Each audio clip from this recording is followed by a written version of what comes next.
Hi hello welcome to my channel. ഇന്ന് ഞാൻ വന്നിരിക്കുന്ന ഒരു തനി നാടൻ റെസിപ്പി ആയിട്ടാണ്. തനി നാടൻ ചിക്കൻ ഫ്രൈ. നമുക്ക് ആവശ്യമായ സാധനങ്ങൾ നോക്കാം. ഞാൻ 1 കിലോ ചിക്കൻ എടുത്തിട്ടുണ്ട്. വലിയ പീസാക്കി കട്ട് ചെയ്ത് വെച്ചിട്ടുണ്ട്. കഴുകി വൃത്തിയാക്കി വെച്ചേക്കുക. പിന്നെ 15 കുഞ്ഞുള്ളി, 2 വലിയ കഷ്ണം ഇഞ്ചി, 3 തണ്ട് കറിവേപ്പില, 1 കുടം വെളുത്തുള്ളി, ഒരു പകുതി നാരങ്ങ. പിന്നെ നമുക്ക് പൊടികൾ: മഞ്ഞൾപ്പൊടി, മുളക് പൊടി, കുരുമുളക് പൊടി, പെരിഞ്ജീരകപ്പൊടി, ഗരം മസാല, വീട്ടിൽ പൊടിച്ച ഇറച്ചി മസാല. നമുക്കിനി ഈ പൊടികളും ഈ ഉള്ളി എല്ലാം കൂടെ ചേർത്ത് മിക്സിയിൽ അരച്ചെടുത്തോണ്ട് നമുക്കിനി ഇറച്ചി പുരട്ടി വയ്ക്കാം. 2 മണിക്കൂർ മാരിനേറ്റ് ചെയ്ത് വെക്കണം. നമുക്ക് നല്ലപോലെ മാരിനേറ്റ് ചെയ്ത് നമുക്ക് ഫ്രിഡ്ജിലോട്ട് വെക്കാം. നമുക്കിനി നാരങ്ങ പിഴിഞ്ഞൊഴിച്ച് കൊടുക്കാം. നാരങ്ങ പിഴിയുമ്പം ഇറച്ചിക്ക് നല്ല സോഫ്റ്റായിട്ടും നല്ല ഒരു ടേസ്റ്റും കിട്ടും.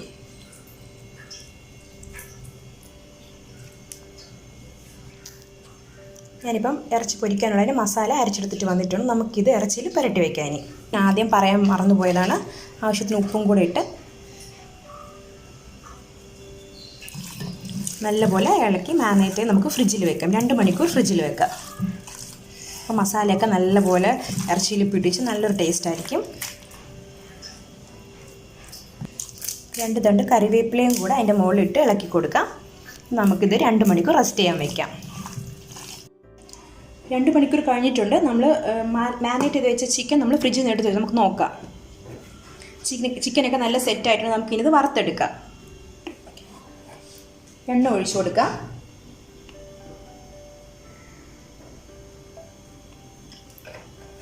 എണ്ണ ചൂടായിട്ടുണ്ട്. നമുക്ക് ചിക്കൻ ഇട്ട് കൊടുക്കാം.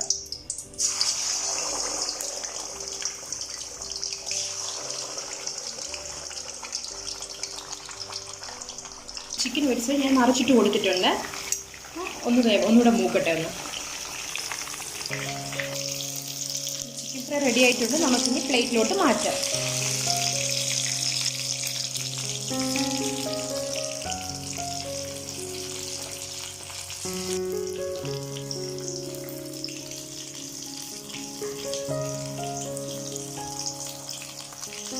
രുചിയുള്ള ചിക്കൻ ഫ്രൈ റെഡി ആയിട്ടുണ്ട്. ഇതെല്ലാവരും ട്രൈ ചെയ്ത് നോക്കുക. ഞങ്ങളുടെ ചാനൽ ഇഷ്ടപ്പെടുകയാണെങ്കിൽ ലൈക്ക് ചെയ്യുക, ഷെയർ ചെയ്യുക, സബ്സ്ക്രൈബ് ചെയ്യുക, കൂട്ടത്തിലുള്ള ബെൽ ഐക്കൺ കൂടി ക്ലിക്ക് ചെയ്യുക.